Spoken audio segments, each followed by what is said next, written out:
You all know that the question itself is an age-old question. It's not anything new. And you all know that there are numerous criteria and indicators being produced to assess the good city.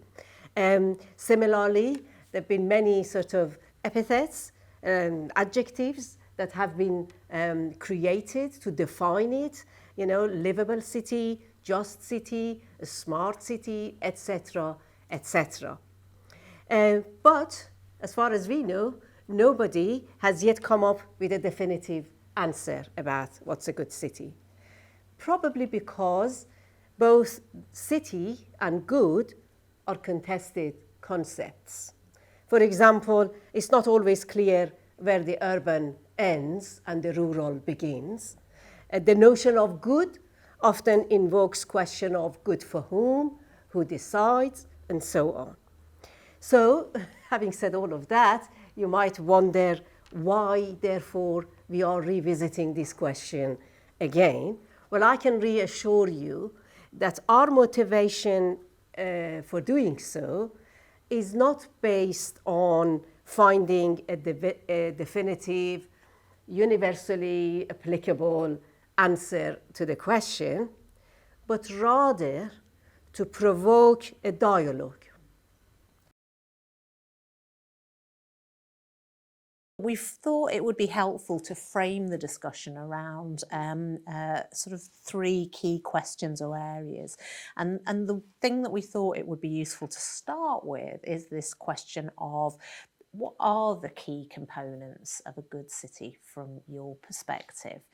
So I was just thinking kind of economics 101 and noting down some core components. So, you know, access to skills, infrastructure, energy, reliable transport service, all of the operational stuff that businesses would need to even consider either starting a business in a city or expanding or relocating to that city. But one of the core bits that we propose as access to a market is probably more phrased at the minute as access to cluster and supply chain and all of that type of language.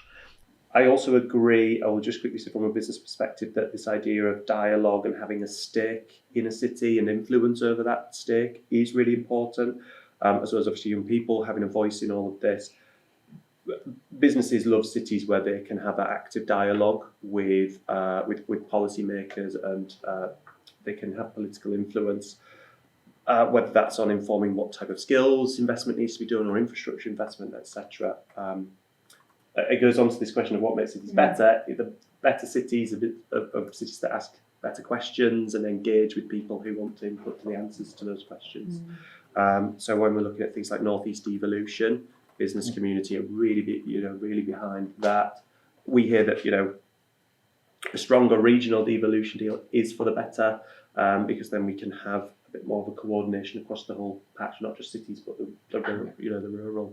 I think one of the important things that cities are consumers of goods, of services. I guess people come into cities as well, but therefore they are the places where we generate things like greenhouse gas emissions.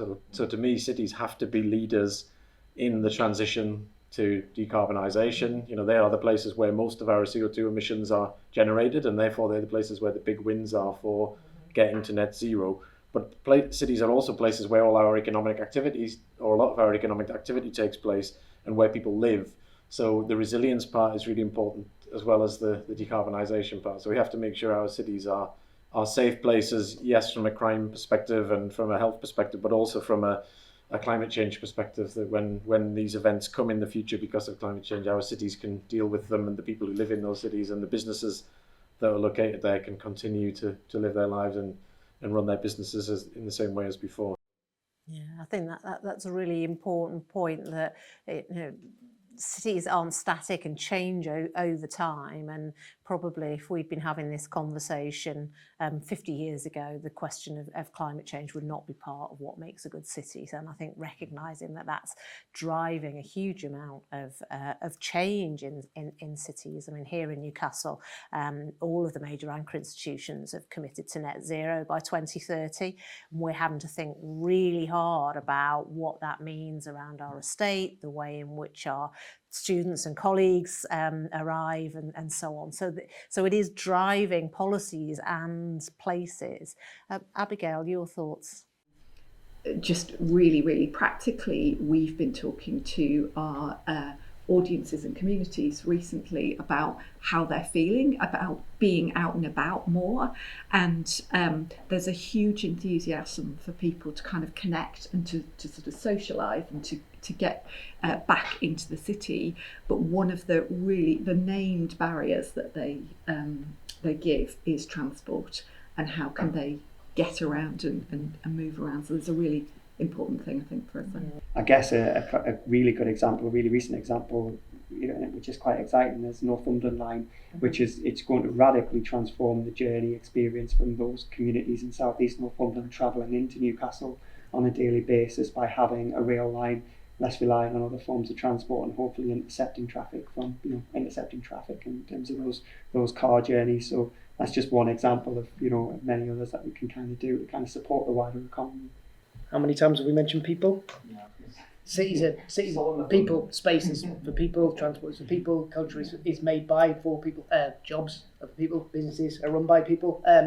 Even with automation coming down the track fast, I still think to me that's what a city is. And if we go through long history of humanity, cities change and die if there's not enough for those people, or if the attraction of being somewhere else is greater for all sorts of reasons and drivers. And I think we have some evidence from young people and children, young people and families recently about exactly that transport question.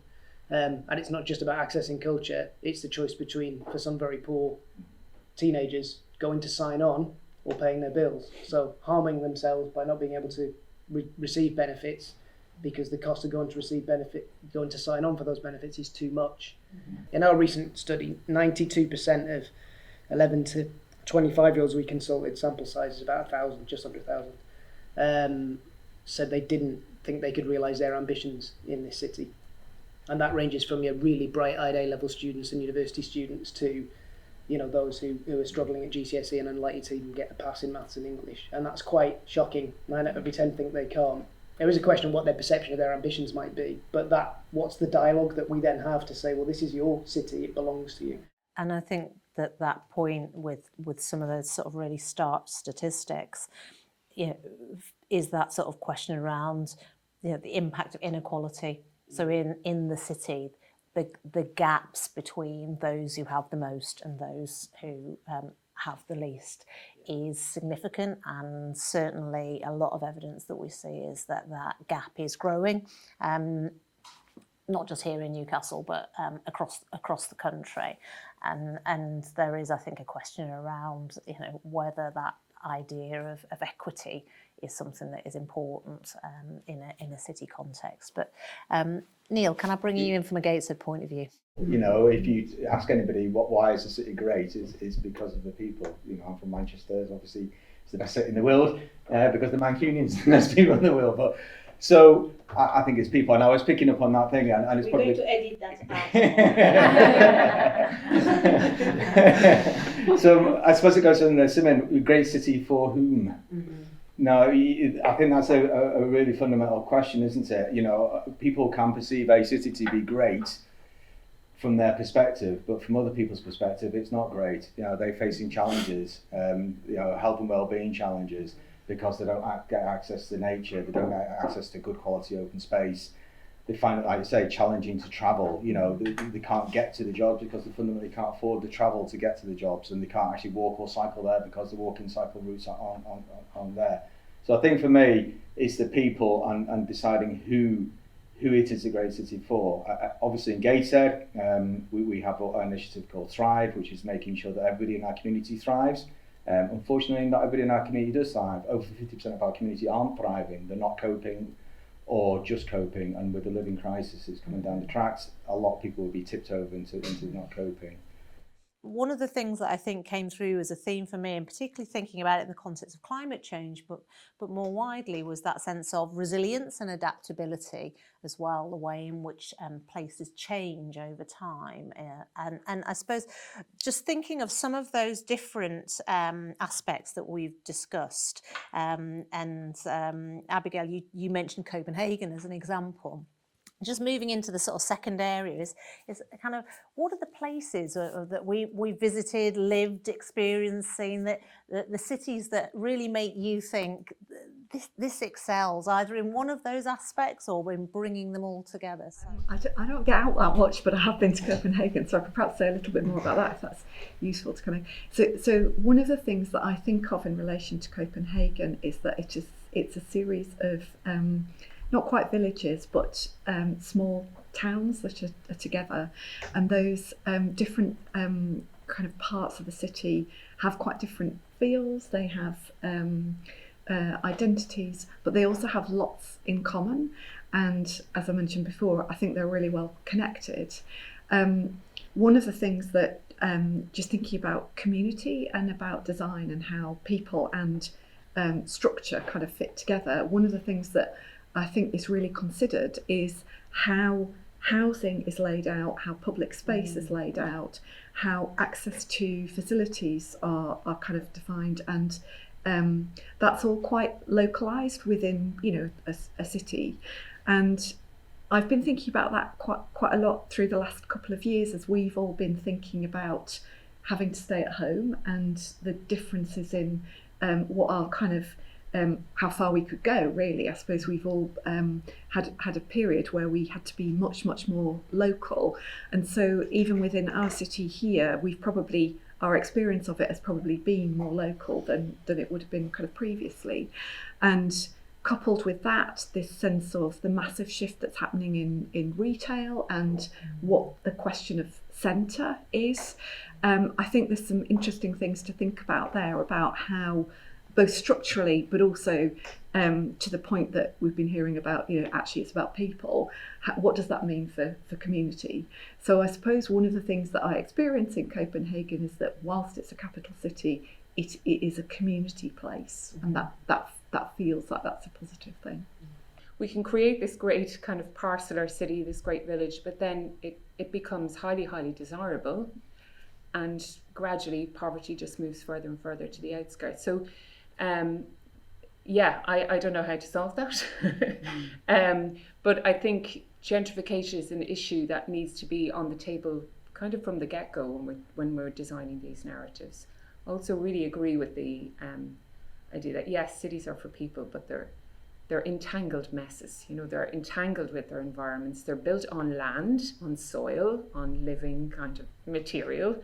So thinking about the city in that kind of messy way, not looking for a shared narrative, but multiple narratives. So yeah, I'm coming at things, I guess, a bit more philosophically and just trying to tie ideas together. But I'm, interested in kind of the ways in which we use certain buzzwords, certain kind of key components, but how actually they're really tension-filled, really contested, you know. And it's important, I think for me, a good city is a city that asks itself that question and opens that question up to as many people as possible. What is a good city? What do you think? What does a child think a good city is? What does a child need to be within 20 minutes? I lived in Groningen in the Netherlands, which is one of our twin cities, 20 years ago now. But that opened my eyes to the fact that, you know, you could design your cities very differently.